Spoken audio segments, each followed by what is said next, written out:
Hi guys, today we are going to talk about these faraway lipsticks because they're the only lipsticks that I hadn't swatched previously. You know, when we first launched and I did all of those different kind of swatchy videos, I didn't do these ones. So I'm going to do them today and swatch through them all. I'm pretty excited about this actually.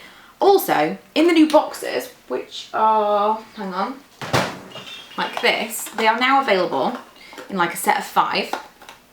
So previously they were only available kind of in individual lipsticks, and now you can get the entire set. So we've got like the pinks, the reds. I showed them in the video back when I showed you kind of what all the new stuff was going to look like. And these boxes are so cool. I love that. But now the packaging is slightly different and the actual labels are different as well. And so on the end of the lipstick itself, might I add, it says what it is. So you open it up, and if you mixed up the lids, now this is definitely like a beauty blogger problem, but if you take the lid off and you put it somewhere, and then you take another lid up and you put it somewhere, it doesn't matter because the name of it is on the bottom of the lipstick, not on the lid. I can't tell you the amount of lipsticks I have mixed up and I don't know the name of because I took off all the lids to take a picture and then I realised that the name was on the lids and I don't know what they're called.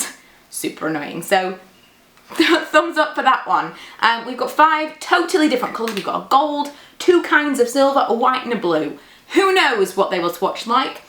Historically, this kind of formula can be a little bit patchy, so I think what I might do for some of them is I might do kind of with and without something underneath. I think that some of these are going to work a little bit better with like an eyeliner maybe underneath.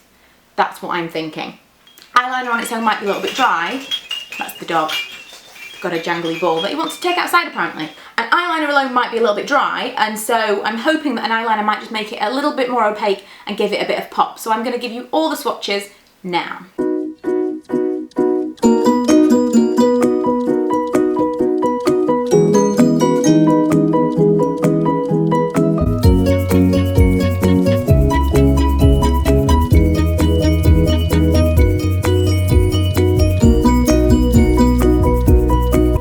Awkward poses, this is the conclusion that I've drawn. The white is, it would work if you were just trying to pale down your lips. It's not super opaque, it's something that's going to give you just the hint of white.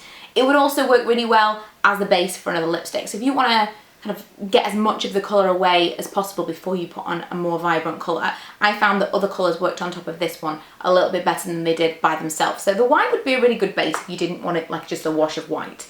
Similarly for the gold, not very much of the colour by itself, but I think this would be really nice if it was on top of something else. So if you wore this on top of, let's say, a very, very matte, deep kind of burgundy colour, it would give it a bit of a golden sheen. I think that that would work really, really nicely because it is really just a sheen of gold. It's not like a gold lip.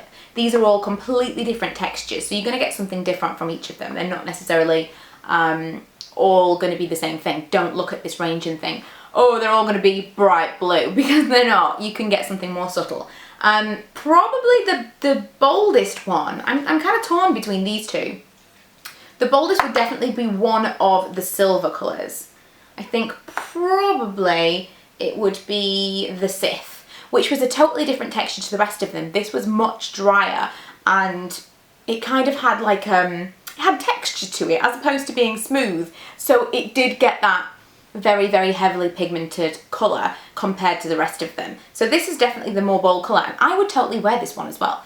It's dark grey / silver, but I still feel like there's something about it. I think because it is so dark, it feels like it's just a really deep lip as opposed to a colour. It feels less alternative to me, I don't know why.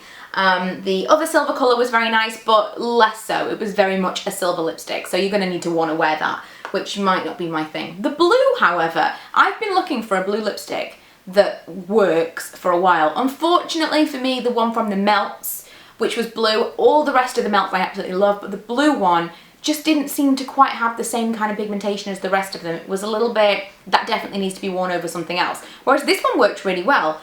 I was going to try them over the eyeliners, but none of the eyeliners that I tried were really creamy enough to work on my lips, and so potentially that is the problem with kind of alternative colours like this. But the blue was really, really opaque. I like this one, and again, it's a bit odd, but not for everybody. I think I would actually wear this. I like blue. I feel like in the next 12 months we will see blue being a completely mainstream colour. I Love it. So anyway, that was it. That's the Far Away collection. I hope you enjoyed those swatches. Please let us know what you want to see next. If you want to see swatches of something specific, if you have tried these, let us know what you think. And if you have done your own reviews, feel free to link those in the comments as well. We will always watch them. So thanks for watching, and I'll see you guys next week. Bye.